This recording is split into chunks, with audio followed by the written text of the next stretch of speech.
సంక్రాంతి రద్దీ నేపథ్యంలో private ట్రావెల్స్కి AP ప్రభుత్వం సీరియస్ వార్నింగ్ ఇచ్చింది.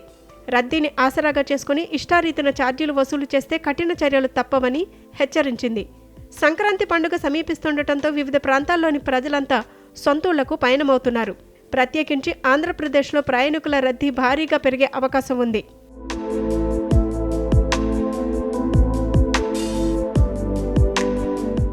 ఈ రద్దీని ఆసరాగా చేసుకుని ప్రైవేటు బస్సు ఆపరేటర్లు ఇష్టారాజ్యంగా ఛార్జీలు పెంచితే కఠిన చర్యలు తప్పవని AP transport commissioner Manish Kumar హెచ్చరించారు.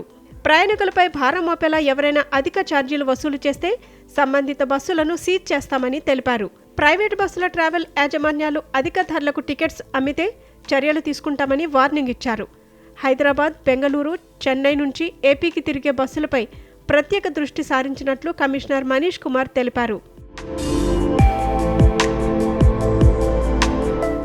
ఇప్పటికే ప్రైవేటు బస్సు యజమానులతో సమావేశం నిర్వహించామని, టికెట్ రేట్లు పెంచొద్దని ఆదేశాలు ఇచ్చామని తెలిపారు. ఆర్టీసీ నిర్దేశించిన ధరల కంటే 50% మాత్రమే గరిష్ట ధరగా నిర్ణయించామన్నారు. అంతకంటే ఎక్కువ ధరలకు టికెట్స్ అమ్మే ప్రైవేటు బస్సు యాజమాన్యాలపై చట్టపరమైన చర్యలు తీసుకుంటామన్నారు. ఆర్టీజీఎస్ ద్వారా అభిబస్, రెడ్ బస్ యాప్స్లో బస్సు ధరలను నిరంతరం పర్యవేక్షిస్తున్నట్లు కమిషనర్ మనీష్ కుమార్ సిన్హా తెలిపారు. అధిక ధరలు వసూలు చేస్తే బస్ యజమానులపై కేసులు పెడతామన్నారు.